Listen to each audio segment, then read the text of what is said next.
আপনার ফোনের 3টি সেটিংস চালু করলেই ব্যাটারির ব্যাকআপ থাকবে দ্বিগুণ।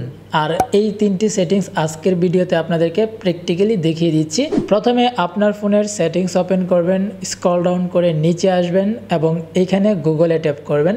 উপরের 3 ডট মেনুতে ট্যাপ করবেন, ইউজ অ্যান্ড ডায়াগনস্টিক এখানে ট্যাপ করবেন। এই অপশনটি বন্ধ করা রয়েছে, জাস্ট এখান থেকে অন করে দিবেন। 2 নম্বর সেটিংস হচ্ছে আপনার সেটিংস থেকে আপনি লোকেশনে ট্যাপ করবেন, তারপর লোকেশন সার্ভিসে ট্যাপ করবেন। এখানে ওয়াইফাই স্ক্যানিং নামে একটা অপশন পাচ্ছেন, এই অপশনটি এখান থেকে বন্ধ করে দিবেন। ব্যাকে আসবেন, ব্লুটুথ স্ক্যানিং এই অপশনটিও বন্ধ করে দিবেন। এবার 3 নম্বর সেটিংস হচ্ছে আপনার ফোনের ব্যাটারি ল্যাব একটা অপশন পাবেন অথবা ব্যাটারি নামে অপশন পাবেন, সেইখানে ট্যাপ করবেন।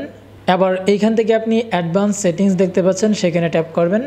এখানে আপনি দেখতে পাচ্ছেন ব্যাটারি সেভার এই অপশনটা বন্ধ করা রয়েছে, জাস্ট এইখান থেকে চালু করে দিবেন।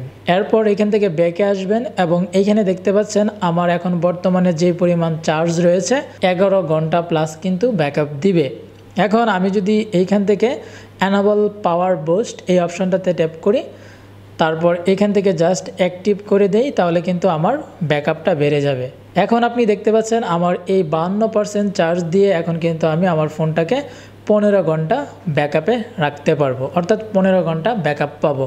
সো এই 3টি সেটিংস আপনি যদি আপনার ফোনে চালু করে রাখেন, তাহলে আশা করছি আগের তুলনায় আপনি দ্বিগুণ পরিমাণ আপনার ব্যাটারির ব্যাকআপ পাবেন। ভিডিওটা ভালো লাগলে অবশ্যই লাইক করবেন আর শেয়ার করে সকলকে দেখার সুযোগ করে দেবেন। ধন্যবাদ।